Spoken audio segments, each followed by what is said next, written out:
আসসালামু আলাইকুম রহমতুল্লাহ বরাকাতুহ। আজকে আবার নিয়ে আসলাম আরেকটি ভিডিও দেখার জন্য।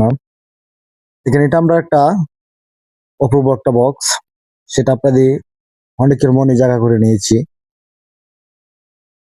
যে কেন অনেকের মনে জায়গা করে নিয়েছি, কারণ এই যে বক্সের মডেল গুলা আশ্চর্য বক্স এবং অপূর্ব বক্স, সেই বক্সের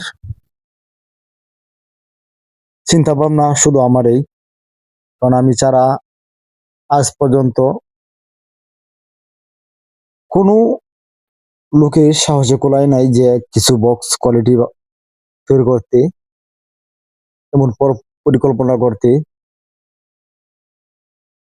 এই বক্সে গুণাগুণ সম্পর্কে আজকে আপনাদেরকে জানাবো, মৌমাছি পালা সম্পর্কে জানাবো, যেটার মধ্যে পাললে কিরকম লাভবান। বা এই বক্সটি মৌমাছি পালা অনেক লাভবান, কারণ এই বক্সটি ঘন ঘন মধু হয় এবং পর্যাপ্ত পরিমাণ মাছি তৈরি হয়। কারণ এই বক্সটির মধ্যে প্রচুর পরিমাণ জায়গা থাকে এবং মধু সংগ্রহ করার জায়গা থাকে। এই বক্সটি তো আপনারা একটি বক্স পালেন, তাহলে এই যে দেখেন রানীটা সুস্থ সবল একটা রানী, আপনারা অবশ্যই দেখতে পাচ্ছেন বিশাল একটি রানী।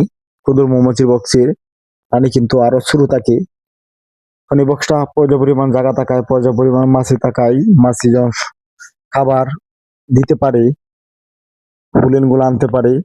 যখন আপনার বক্সে মাছির সংখ্যা বাড়বে, তখন কাজের সংখ্যাটাও বৃদ্ধি হবে,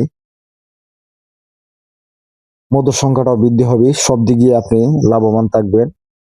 এবং যখন বছরের শেষে আপনারা নতুন বক্স করতে চাবেন রানী দিয়ে, নতুন রানী সেল দিয়ে, তখন বেশি করতে পারবেন, কারণ পর্যাপ্ত পরিমাণ মাছি থাকলে কিন্তু এগুলো করা যায়।